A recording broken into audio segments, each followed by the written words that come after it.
নমস্কার বন্ধুরা, শ্রাবণী রান্নাঘরে আপনাদের সবাইকে স্বাগত জানিয়ে আমি আবারও একটা রান্নার ভিডিও নিয়ে আপনাদের সামনে চলে এসেছি। আজকের আমি আপনাদের এক বাটি চিড়ে দিয়ে একটা অসাধারণ রেসিপি বানিয়ে দেখাবো। আশা করি আপনাদের ভালো লাগবে। তার জন্য কিন্তু আমার পুরো ভিডিওটা আপনাদের দেখতে হবে। তাহলে চলুন এই চিড়ে দিয়ে আমি আজকের কি বানাই সেটা আপনারা একবার দেখে নিন। চিড়ের এই রেসিপিটা বানানোর জন্য প্রথমে আমি এখানে একটা বড় বাটি নিয়ে নিয়েছি। এইবারে বাটির মধ্যে আমি চিড়েটা নিয়ে নেব। এখানে আমি এক বাটি চিড়ে রেখেছি। চিড়েটা কিন্তু ভালোভাবে ঝেড়ে পরিষ্কার করে রেখেছি। সেই চিড়েটা আমি এখানে নিয়ে নেব। এবারে চিড়েটাকে জল দিয়ে আমি ধুয়ে নেব।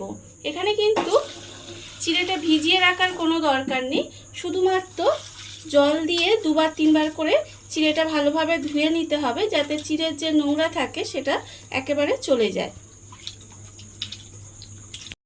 চিড়েটা আমি এখানে ধুয়ে ভালোভাবে পরিষ্কার করে রেখে দিয়েছি। এবারে আমি অন্যদিকে গ্যাসটা অন করে একটা কড়া বসিয়ে দিয়েছি। কড়ার মধ্যে আমি দিয়ে দেব সরষের তেল। এখানে প্রায় 4 চামচ মতো সরষের তেল দিয়ে দিলাম। এবারে তেলটাকে একটু গরম হতে দেব। তেলটা আমার এখানে ভালোভাবে গরম হয়ে গেছে। এইবারে আমি তেলের মধ্যে দিয়ে দেব আলু। এখানে আমি দেখুন আলুগুলো কিন্তু একেবারে ছোট ছোট কুচি কুচি করে কেটে রেখেছি। সেই আলুগুলো তেলের মধ্যে দিয়ে দেব।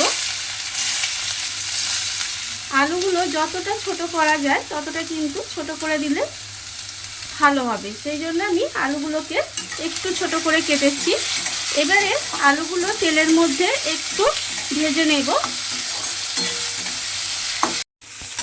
আলুটা আমার এখানে প্রায় 50% মতো ভাজা হয়ে গেছে। এই সময় আমি এর মধ্যে দিয়ে দেব পেঁয়াজ। এখানে আমি একটা বড় সাইজের পেঁয়াজ খুব মিহি করে কুচি করে রেখেছি, সেই পেঁয়াজটা আমি এর মধ্যে দিয়ে দিলাম। আর দেব এর মধ্যে দুটো কাঁচা লঙ্কা দিয়ে পেঁয়াজটাও কিন্তু একটু ভাজা ভাজা মতো করে নিতে হবে। আলু আর পেঁয়াজটা আমি এখানে ভালোভাবে ভেজে নিয়েছি। এই সময় আমি কিন্তু নুনটা দিইনি, নুনটা দিয়ে নেব। এখানে আমি আন্দাজ মতো নুন দেব। নুনটা দিয়ে খুব ভালোভাবে মিশিয়ে নেব। আর এই সময় কিন্তু আমি এর মধ্যে আলুটা আর পেঁয়াজটা ঠিক ভাজা হয়ে যাবে, সেই সময় কিন্তু আমি এর মধ্যে দিয়ে দেব দুটো ডিম। দুটো ডিম এর মধ্যে ভেঙে দিতে হবে এইভাবে।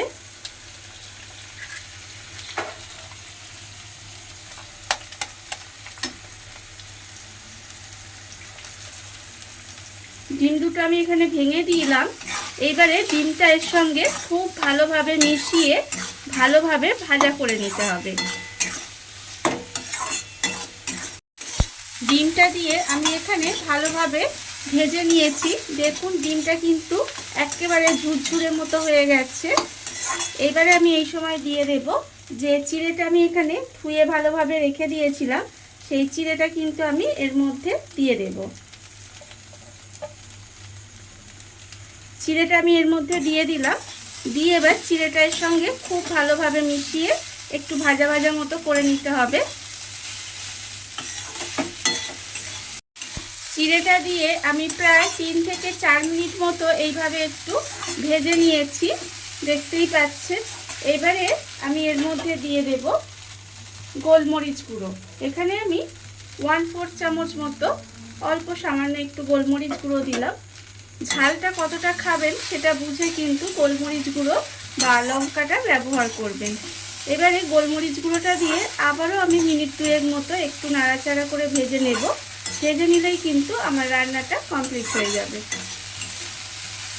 দেখুন বন্ধুরা, বাড়িতে থাকা কত অল্প উপকরণে কত অল্প সময় কত সুন্দর একটা চিড়ের রেসিপি তৈরি হয়ে গেছে। আপনারা দেখতেই পেলেন। এটা আপনারা ছোটদের কিংবা বড়দের যাকেই দিন না কেন খুব ভালোবেসে কিন্তু খাবে। আপনারা বাড়িতে একবার হলেও বানিয়ে দেখবেন। আর এই ভিডিওটা যদি আপনাদের ভালো লেগে থাকে, আপনারা যদি ফেসবুক থেকে দেখে থাকেন পেজটি ফলো করে দেওয়ার অনুরোধ রইল। আর যদি ইউটিউব থেকে দেখে থাকেন চ্যানেলটি সাবস্ক্রাইব করে নেওয়ার অনুরোধ রইল। তাহলে চলুন ভিডিওটা আমি এখানেই শেষ করছি। আপনারা সবাই ভালো থাকবেন, সুস্থ থাকবেন। আবারও হাজির হব নতুন কোনো রান্না নিয়ে।